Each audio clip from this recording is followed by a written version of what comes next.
ladies. I wanted to update because my husband and I went to our post-failed IVF consultation with our doctor, and we were allowed, she gave us that time to ask any kind of questions we had and kind of go over what her plan is for our next cycle, which is set up for May. And we did decide to continue and go ahead right away.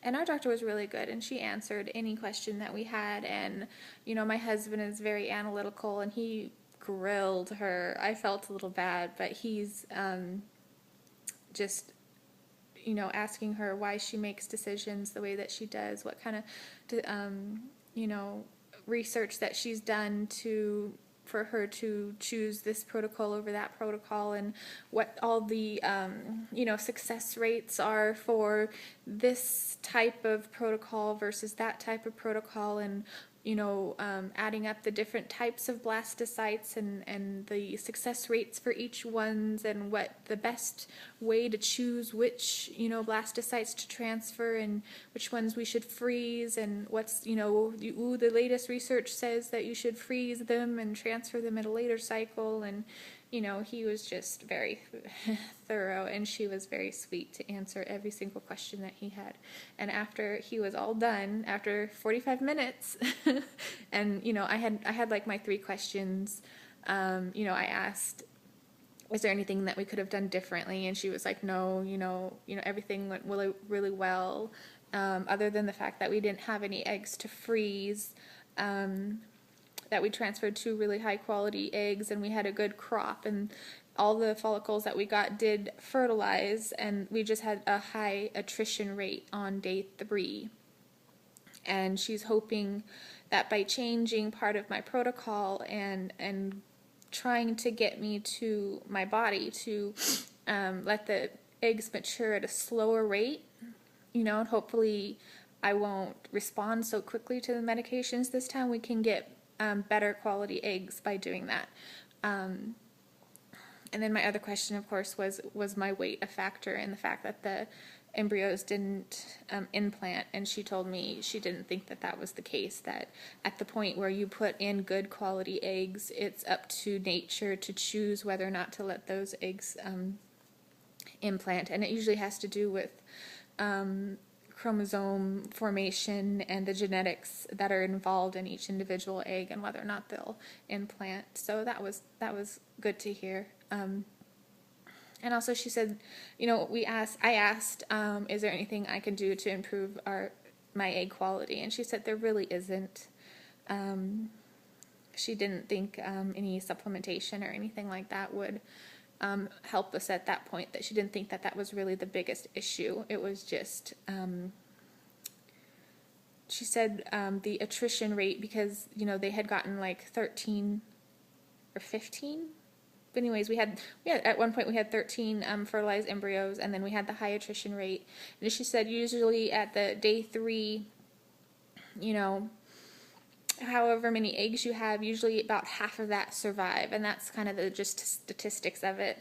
And for me, that would have been around, I think on day 3 I had 10, and so she was hoping for 5, but I ended up with 3.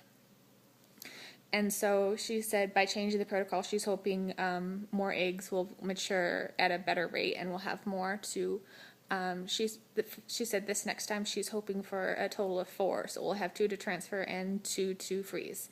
That is her outlook for this next cycle.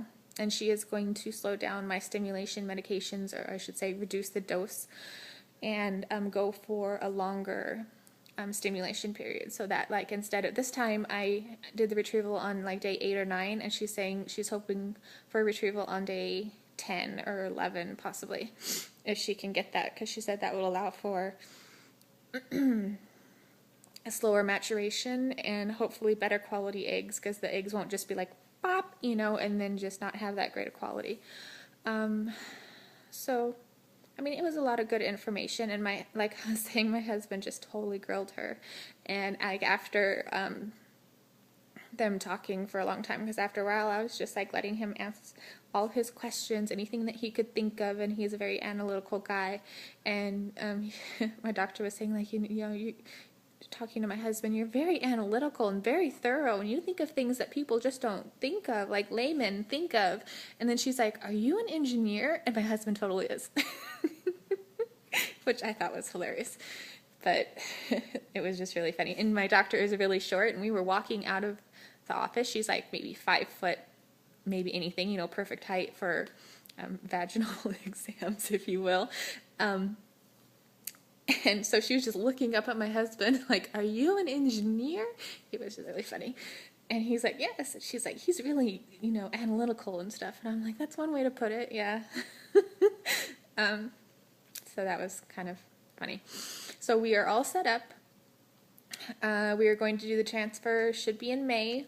Tentatively scheduled for like May 13th or something if everything goes as planned. I start my Lupron on April 18th, I believe.